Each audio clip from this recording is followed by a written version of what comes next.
The way that you get a woman to apologize is quite simple. You relinquish your attention and distance yourself from her once you have vocalized the issue that she has caused.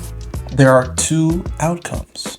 The first outcome, she comes to you and admits fault. The second outcome, she never comes back because her pride, her ego is too big. Now, usually you'll find that the more masculine the woman, the less likely she is to apologize.